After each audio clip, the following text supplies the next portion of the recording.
Saudara, kasih Yesus menggerakkan persaudaraan. Apa yang harus kita pahami sebagai pesan Natal malam hari ini? Yang pertama, ketika kita berkata kasih Kristus menggerakkan persaudaraan, hal yang pertama kita wujudkan dengan bagaimana kita melihat orang lain seperti Yesus melihat.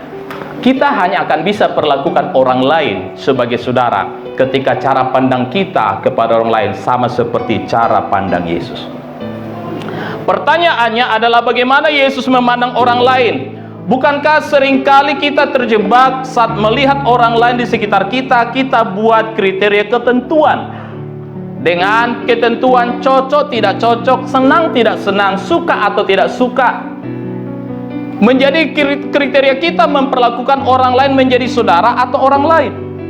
Kalau kira-kira cocok, kira-kira kita suka, kira-kira kita anggap senang, lalu kita perlakukan orang lain sebagai saudara. Kebalikannya, ketika kita rasa tidak ada kecocokan, kita nggak suka, kita tidak senang dengan kehadirannya, seringkali kita hanya perlakukan orang lain sebagai orang lain di hadapan kita.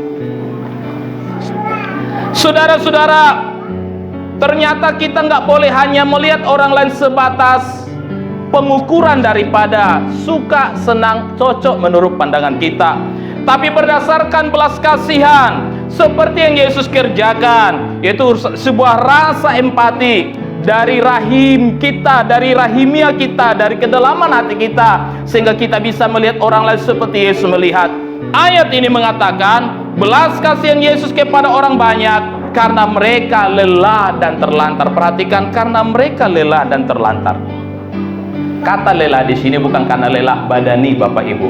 Kalau lelah badani bisa kita pulihkan dengan kita istirahat, dengan kita makan yang enak. Tapi lelah ini berbicara lelah hati, lelah jiwa, lelah pikiran oleh kepenatan daya tarik dosa yang sudah merongrong kita jauh dari kasih Kristus. Lelah di sini bukan berarti lelah badani, tapi lelah karena kuasa dosa menodai jiwa kita, melemahkan roh kita, menarik diri kita dari maksud Allah kepada masuk kehendak pribadi kita. Inilah pergumulan kita untuk melihat orang lain.